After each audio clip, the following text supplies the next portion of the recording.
बिहार की राजनीति में बड़ा कदम देखने को मिला।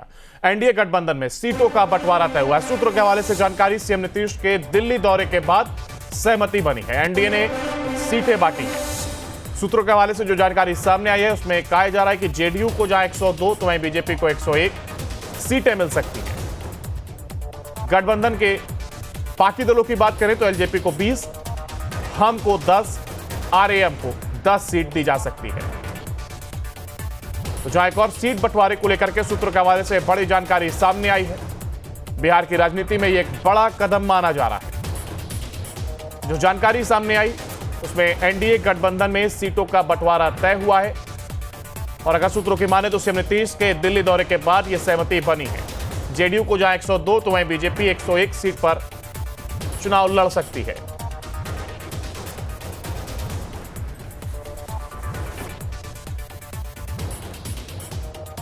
एक और जहां एनडीए गठबंधन में सीटों का बंटवारा तय हुआ है। हालांकि सूत्रों के हवाले से जानकारी और कहा जा रहा है कि 102 पर जेडीयू, 101 पर बीजेपी और इसके साथ ही एलजेपी 20, हम 10, आरएएम को 10 सीट मिल सकती है। ज्यादा जानकारी के लिए हमारे साथ हमारे सहयोगी उत्कर्ष हमारे साथ जुड़ गए हैं। उत्कर्ष, एक और देखिए सीट बंटवारे को लेकर के एनडीए में कहा जा रहा है कि स्थिति या कहें सहमति बनती हुई नजर आ रही है और एक खाका भी तैयार किया गया जिसमें सीटों के बंटवारे को लेकर के बात की जा रही है, जिसमें 102 सीटें जेडीयू को दी जा रही हैं, 101 सीट पर बीजेपी, यानी कि बात बनती हुई नजर आ रही है।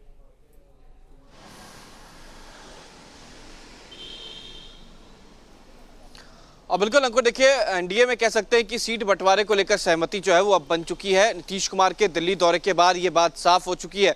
देखिए, जो अगर सूत्रों की माने तो जो खाका तैयार हुआ है उसमें सबसे ज़्यादा सीटें जो हैं वो जेडीयू को मिलेगी, यानी कि जेडीयू जो है वो बड़ी भूमिका में इस बार बिहार में नजर आएगी। 102 सीटों पर जेडीयू चुनाव लड़ेगी, 101 सीटों पर जो है वो बीजेपी चुनाव लड़ेगी, 20 सीटों पर चिराग पासवान की पार्टी लोक जनशक्ति पार्टी रामविलास, 10 सीटों पर जीतन राम मांझी की पार्टी हम और 10 सीटों पर आरएलएम जो है वो चुनाव लड़ने जा रही है। ये जानकारी जो है वो कह सकते हैं कि पुख्ता जानकारी है। अब कुछ दिनों में औपचारिक रूप से इसकी जानकारी जो है वो एनडीए के घटक दल के द्वारा दे दी जाएगी। देखिए, ये सीट के बंटवारे को लेकर बताया जाए अंकुर, तो ये पहले भी इसी तरीके की सीट शेयरिंग जो है वो हुआ करती थी। सबसे ज्यादा सीटों पर विधानसभा में जेडीयू लड़ती है और सबसे ज्यादा सीटों पर लोकसभा में बीजेपी लड़ती है। अब ऐसे में एक बार फिर से बड़े भाई की भूमिका में सीधे तौर पर जेडीयू नजर आ रही है और जेडीयू जो है इस बार चुनाव लड़ने जा रही है 102 सीटों पर, 101 सीटों पर बीजेपी। और चिराग पासवान जो ज्यादा सीटों को लेकर अपना महत्वाकांक्षा दिखा रहे थे वो अब 20 सीटों पर मान चुके हैं। 20 सीटों में ही उनकी जो है वो तमाम चीजें जो है वो साफ हो गई हैं कि 20 सीटों पर ही चुनाव लड़ेंगे। लेकिन अब तक ये साफ नहीं हुआ कि किन किन सीटों पर कौन चुनाव लड़ने जा रहा है, कौन सी सीटें किन के खेमे में आ रही है, ये देखना काफी अहम हो जाएगा। 1 सितंबर के बाद इन तमाम चीजों की औपचारिक जानकारी जो है वो एनडीए गठबंधन प्रेस कॉन्फ्रेंस करके दे देगा।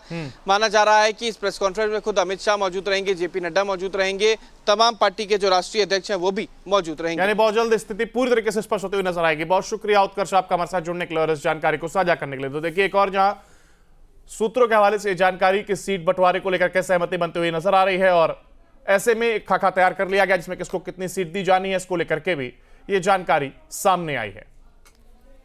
जहां एक और नीतीश कुमार की बात की जाए, जेडीयू की 102 सीट तो वहीं बीजेपी 101 सीट पर और इसके साथ ही एलजेपी की अगर हम बात करें तो 20 सीट, एचयूएम यानी कि हम 10 सीट और आरएएम को 10 सीट दी जा सकती हैं।